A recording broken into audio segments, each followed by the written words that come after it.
la violence à l'égard des enfants figure parmi une des 8 priorités de l'UNICEF globalement. Et donc l'UNICEF travaille encore une fois avec les gouvernements, mais aussi avec les sociétés civiles, avec les autres agences du système des Nations Unies, pour mettre le thème de la lutte contre la violence à l'égard des enfants très haut sur l'agenda. Ici en RDC, la lutte contre les violences à l'égard des enfants, c'est une de nos 4 priorités. Nous avons 4 grandes priorités dans notre plan de coopération avec le gouvernement, mais aussi avec les communautés. Très concrètement, qu'est-ce que nous faisons?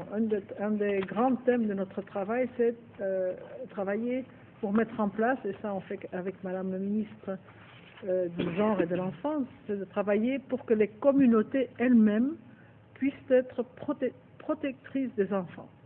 Donc on fait un renforcement des capacités des leaders des enfants eux-mêmes dans les communautés pour qu'il y ait une prise de conscience autour des droits des enfants et pour que les communautés elles-mêmes puissent être protectrices des droits des enfants dans les communautés et lutter contre les violences, puissent identifier elles-mêmes là où il y a des violences et qu'est-ce qu'il faut faire contre. Donc ça, c'est un travail très très concret. Après, on travaille aussi pour le renforcement des capacités. Par exemple, ici dans le pays, on est en train de renforcer toutes les capacités d'assistants sociaux qui interviennent justement dans les communautés pour renforcer les capacités des communautés. Donc nous sommes en train d'appuyer le gouvernement à mettre en place l'école, renforcer de nouveau l'école d'assistants sociaux et assurer qu'il y ait davantage d'assistants sociaux qui puissent appuyer les communautés à faire ce travail de protection des enfants contre les violences. Voilà quelques exemples de travail de l'UNICEF ici en RDC. Je crois que cette réponse va satisfaire notre intervenant de Goma. Nous allons terminer avec votre réponse générale. Monsieur a voulu savoir quel est le mécanisme mis en place par le gouvernement, exécuté par les FRDC, pour, je dirais, contrer les membres de groupes armés qui utilisent les enfants. Il faut d'abord savoir que le gouvernement a demandé au FRDC d'éradiquer tous les groupes armés qui existent pour le moment, qu'ils soient sur le territoire national, qu'ils soient national ou étranger. Et cela signifie que dans cette lutte contre ces groupes armés, les FARDC peuvent, je dirais, réunir ou retrouver des enfants qui ont été membres et qui vont finalement, je dirais, dénoncer la personne qui les a recrutés. L'obligation pour les forces armées, c'est de retrouver cet individu de manière à ce qu'il puisse être traduit devant la justice. C'est ça, je dirais, ce que doivent faire les FRDC lorsqu'ils se retrouvent devant des membres de groupes armés qui utilisent les enfants, d'autant plus que c'est un crime, c'est une infraction qui est sévèrement punie par la loi. Merci, nous sommes presque à la fin de notre émission et vous dis, je pense que nous allons terminer la série de notre question avec 2 questions seulement parce que le temps nous est imparti et là, je pense qu'il n'est pas en train de violer les droits de l'enfant. On ne viole pas. Les enfants doivent savoir qu'il y a aussi des limites à certaines choses. Quand on te dit 1 heure, c'est 1 heure. Ok, merci. Là, je donne la parole à Nathan qui a 2 questions importantes à poser. Bonsoir, je m'appelle Nathan Katine Dembombo. Ma première question s'adresse à Madame Jean Famille et Enfant, la ministre des Gens, Famille et l'Enfant.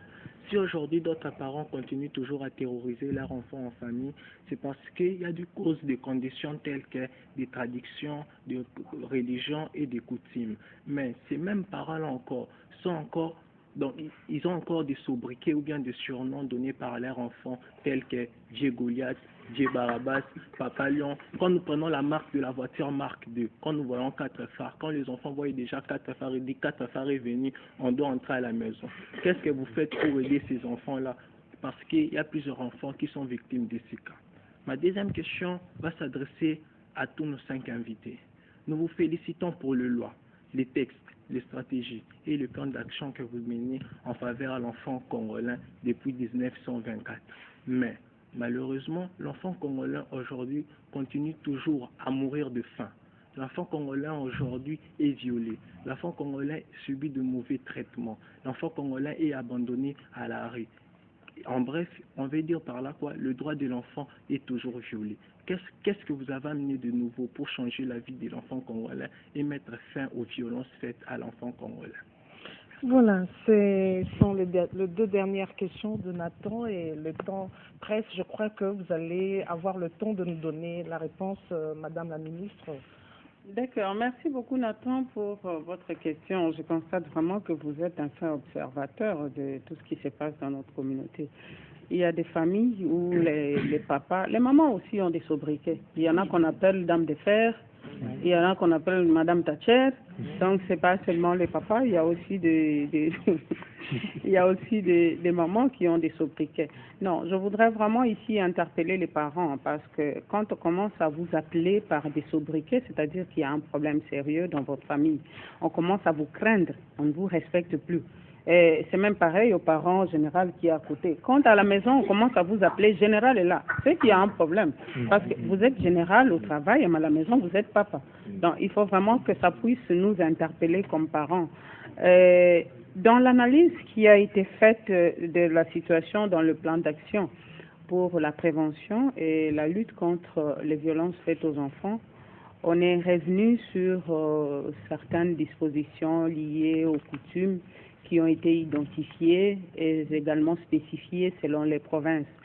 Et il y a parmi les axes, un des axes qui retient des activités de sensibilisation et d'information. C'est plus c'est dans l'objectif de sensibiliser toute la communauté et d'arriver à un changement de comportement, mais aussi à une dénonciation. Je pense que le général a parlé tout à l'heure que tout commence déjà par la dénonciation pour que la justice puisse se saisir du dossier et pour qu'elle puisse agir. Mais il faut reconnaître, et ça nous devons reconnaître, nous le faisons, mais ce n'est pas encore assez. Et c'est toujours bien, comme Leïla le disait tout à l'heure, de continuer à nous interpeller. Nous faisons beaucoup, mais ce n'est pas encore assez parce que les résultats, ils ne sont pas encore très visibles, ils ne sont pas visibles. Nous devons continuer à travailler, nous devons continuer à sensibiliser. Et c'est à chaque fois que nous célébrons des événements spéciaux au cours des célébrations des journées qui sont liées aux enfants, nous ne manquons pas de sensibiliser les parents. C'est l'exemple de ce que nous sommes en train de faire tout à l'heure. Nous sensibilisons les parents, nous sensibilisons aussi les enfants et nous attirons leur attention sur les droits des enfants. C'est vrai, il y a des textes, mais il faut que ces textes soient mis en application. Le plus important, c'est que ces textes soient mis en application pour l'intérêt des enfants. Le deuxième volet de votre question de savoir qu'est-ce qui est fait pour la prise en charge des enfants ou encore... je crois que je vais relever l'un des objectifs prioritaires du gouvernement Matata, qui est l'amélioration des conditions de vie des populations, dont les enfants. Et je voulais également revenir sur les trois priorités du président Joseph Kabila. D'abord, la paix et la sécurité, la reconstruction de notre pays, mais aussi l'amélioration des conditions de vie de nos populations, dont en grande partie les enfants et les femmes. Et je crois qu'il y a des exemples palpables que nous pouvons évoquer ici, de l'amélioration des conditions sociales. Vous avez suivi, parce que je sais que vous êtes reporter, donc vous êtes très accroché aux médias. Vous avez suivi, c'était déjà le 2 septembre, que la série des écoles qui sont en train d'être construites sur fonds propres du gouvernement ont commencé à être livrées. C'était déjà le 2 septembre. La semaine dernière également, le Premier ministre a livré à Kinshasa une dizaine d'écoles. Il y en a qui sont construites sur l'ensemble du territoire national. UNICEF, notre partenaire, est d'ailleurs également chargé d'en construire certaines, notamment en Ituri, et à Wamba et dans d'autres parties de la province orientale. C'est vous dire que votre gouvernement travaille pour améliorer votre condition de vie.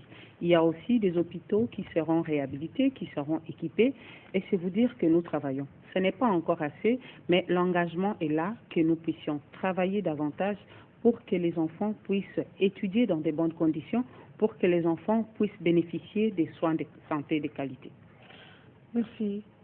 Je pense que nous savons tous, et Madame la ministre vient de le dire, nous savons tous ce qu'il faut faire. Ce n'est pas la question de qu'est-ce qu'il faut faire. C'est vrai, les lois au Congo sont exemplaires, elles traduisent exactement ce qu'il faut faire, les plans nationaux sont là, donc ce qu'il faut faire, nous le connaissons. Donc ça, ce n'est pas aujourd'hui réellement la question d'introduire des nouveautés sur ce qu'il faut faire. Par contre, ce qu'il y a, c'est qu'aujourd'hui, il y a une grande opportunité avec la paix qui peut se réintroduire, réinstaller dans le pays, ce qui va libérer, on l'espère beaucoup, des ressources additionnelles que le gouvernement lui-même, comme il est en train de le faire déjà, Madame le ministre vient de le mentionner, peut injecter de façon beaucoup plus massive sur ces grandes priorités qui sont la santé des enfants, la nutrition des enfants, les écoles de qualité pour les enfants, l'arrêt de la violence des enfants, notamment aussi donc l'arrêt de recrutement des enfants dans les groupes armés qui malheureusement existent encore. Mais nous sommes optimistes qu'avec cette paix retrouvée, il y aura des moyens additionnels pour vraiment accélérer les progrès et qu'avec cela, on peut faire des progrès immenses. Donc rien de nouveau, sauf plus de ressources pour les enfants. Et plus d'engagement. Et plus d'engagement pour les enfants. Oui, plus d'engagement, ce sont ces engagements-là que les enfants reporters attendent. Et pour terminer vraiment notre émission, nous avons un message que les enfants voudraient vous adresser à vous qui êtes des décideurs, à vous qui conjuguez vos efforts pour sortir l'enfant de cette difficulté. Nous écoutons Eunice. Bonjour, moi c'est Eunice. J'ai un message à adresser à vous tous, 5 invités. Son Excellence, Madame la ministre du Genre, Famille et Enfants, Son Excellence, la représentante du secrétaire général des Nations Unies, la représentante de l'UNICEF RDC, général de FARDC, chef section protection à MONUSCO. Nous, enfants reporters de Kinshasa, nous vous demandons de mettre vos efforts ensemble pour que les droits des enfants ne soient pas des lettres mortes, mais que ce soit appliqué sur terrain pour l'intérêt supérieur de l'enfant, afin que l'avenir de l'enfant congolais soit rassuré. Nous vous remercions. Voilà. C'est cela le message qui vous a été adressé. Nous sommes vraiment pratiquement à la fin de notre émission, mais avant vraiment de terminer, est-ce qu'il y a un petit engagement que les enfants peuvent... Je ne sais pas qui d'entre vous peut prendre la parole, un petit engagement. C'est cela qu'ils attendent pour rassurer les autres enfants dans leur plaidoyer. Oui, l'engagement du gouvernement, il est là. Je pense que je vous ai traduit en quelques exemples tout ce que le gouvernement est en train de faire pour améliorer le vécu quotidien des enfants de manière particulière. Ce que je peux vous promettre aujourd'hui et que nous vous avons écouté, et ne vous lassez pas de nous interpeller, ne vous lassez pas de toujours nous rappeler ce que nous devons faire. C'est vrai, nous savons ce que nous devons faire. Si hier, nous ne l'avons peut-être pas fait suffisamment, c'est parce qu'il y a eu des priorités qui se sont entrecroisées. Il y a eu la situation de guerre qui dure depuis plus d'une décennie dans notre pays. Et je crois que l'essentiel, la plupart des intervenants ici sont revenus sur les conditions propices qui s'offrent désormais à nous pour que nous puissions davantage nous focaliser sur des programmes, des projets de développement et des projets durables et des projets bénéfiques pour les enfants. La situation de la paix et de la stabilité que nous observons actuellement devrait se consolider et je peux vous rassurer que du président de la République, en passant par le Premier ministre et l'ensemble du gouvernement, et avec l'appui de partenaires, nous sommes déterminés à ce que nous puissions consolider cette situation parce que nous savons qu'elle va favoriser l'investissement dans les secteurs du social et à travers cela, la prise en charge des enfants, l'accès des enfants à l'éducation, aux soins de santé de qualité seront assurés. Merci à vous toutes de nous avoir reçus. Merci également à tous les enfants reporters des provinces et aussi aux autres enfants qui n'ont pas pu avoir l'occasion d'échanger directement avec nous. Je pense que ce que nous avons dit, nous l'avons dit nous avons dit à tous les enfants qui ont été ici représentés. Merci encore une fois. Voilà, qu'est-ce qu'on peut dire de plus que écouter cet engagement et attendre beaucoup. Et nous pensons que, chers téléspectateurs, vous voulez penser avec nous que toute la communauté s'engage à ce que la situation de l'enfant change. Tout le monde entier veut que on arrête les violences qui sont faites à l'égard des enfants. Eh bien, c'est la fin de notre émission d'aujourd'hui. Nous remercions nous remercions beaucoup les invités qui sont venus à notre plateau pour répondre à vos questions, enfants reporters. Merci beaucoup. Et à vous, chers téléspectateurs, nous vous disons encore bonne fête à vous, chers enfants, partout où vous êtes. Bonne fête en cette journée du 20 novembre qui est votre journée. Merci, au revoir et à la prochaine. La voix de l'enfant. La voix de l'enfant.